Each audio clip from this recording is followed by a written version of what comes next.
Between prison and this was a walk in the park. Well, our next guest is nothing short of a storytelling supermum. South Australian Simone Kane was so frustrated by the lack of children's books for her toddler featuring farmers, she wrote one herself. A decade on, George the Farmer is a firm favourite, backed by Rabobank and rolled out to even more kids. Simone joins us now along with Glenn Whelans from Rabobank. Thanks for being here, guys. Thanks for having us. Simone, take us back to the start. Well, it was 2012. I couldn't find any fun farming books for my son George at the time. All that I could find were old storybooks like Old MacDonald Had a Farm, and it just wasn't telling the real story of Australian agriculture.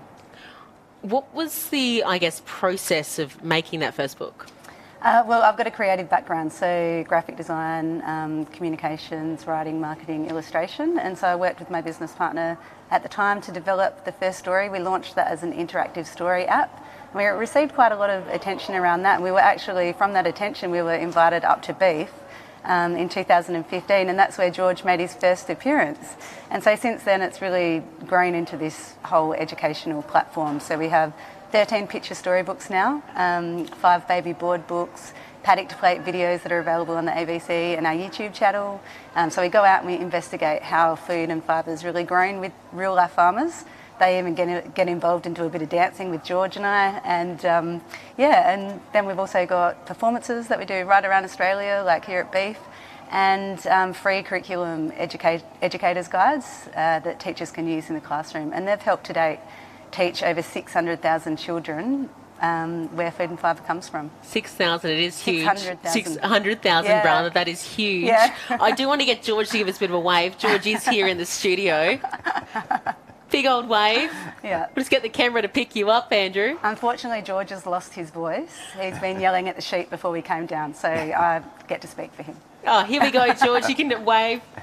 Hello, George. That first book, what did George do? So that was George the Farmer Plants a Wheat Crop. So George is planting a wheat crop. He runs out of seed. His agronomist wife, Ruby, comes in and helps save the day there. So generally, in every story, we have something that happens on George and Ruby's farm or their mates' farms, and we cover all different produce and and fibre and in the stories that we create, and the kids just love them. Actually, we just received some survey results back last week, and 100% of respondents indicated that their kids have grown with their learning and their reading through George the Farmer books, and 98% indicated that their kids have improved their learning on where food and fibre comes from.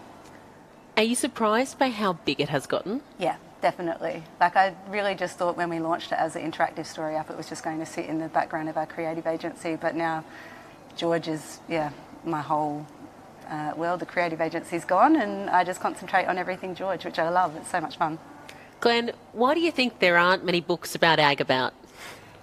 I think it's been interesting because we've had all these discussions over the last couple of days, and I think when it comes to agriculture, we're just a group of introverts, and so we don't like telling our story, and that's really the heart of it. We're quietly proud in what we do, but when it comes to talking about how we do it and how well we do it, and I think we've demonstrated with events like this just an impact that agriculture and beef in particular has on the world stage. We're just not fantastic being able to tell the story. So Simone doing her thing is really one of those key things that our clients have called out as well, is that we're not doing enough to be able to really bridge that rural-urban connection. So it's a little overdue, I think, Simone, but yeah, congratulations. Thanks, Glenn. Glenn, how have Rabo backed it in? Yeah, it's... So Rabobank has established a community fund in April 2021, and that was, again, we're a bank by farmers for farmers effectively, and our clients say it's one thing to have strong and viable farm businesses, but without strong and viable farm communities, we're certainly missing a key ingredient of what makes Australia great. So our clients have come and said to us there's certain things that we need to do to help champion communities around Australia and New Zealand for that matter. Industry capacity is a really big one. Being part of the conversation around environmental sustainability is another.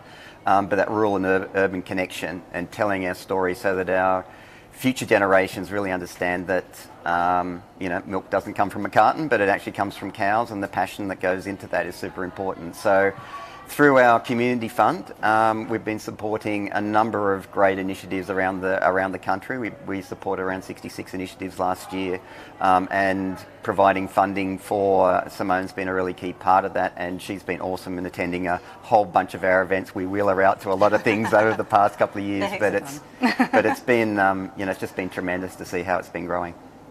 Simone, where to from here?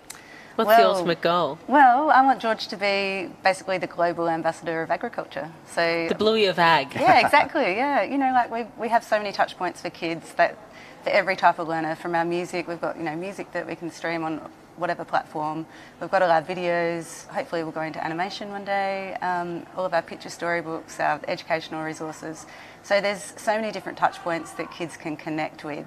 And learn about where their food and fibre comes from. And as Glenn said, really help to decrease that rural-urban divide and make sure that through education, kids, our future consumers, are understanding where their food comes from and how important farmers are to our everyday life. Your son, George, Yeah. I believe he'd now be a teen, right? Yep, he's What does 14. he think about it all? Well, he's a little bit embarrassed at this stage. He actually only found out, which I didn't realise, about 5 years ago probably, that I created George the Farmer for him. I think he thought I just worked for George the Farmer. He thought it was real. And when he found out, he said, "Oh, thanks, Mum." But now he's a teenager, he's 14, and he gets a little bit embarrassed. His mates call him George the Farmer. So I'm sure in a couple of years he'll come back around. But yeah, he's a little bit embarrassed, but he still loves the farm. Thank you so much for being here. Thanks, Andrew. Well, we are off to a break. On the other side, the new app helping rural people spark some romance.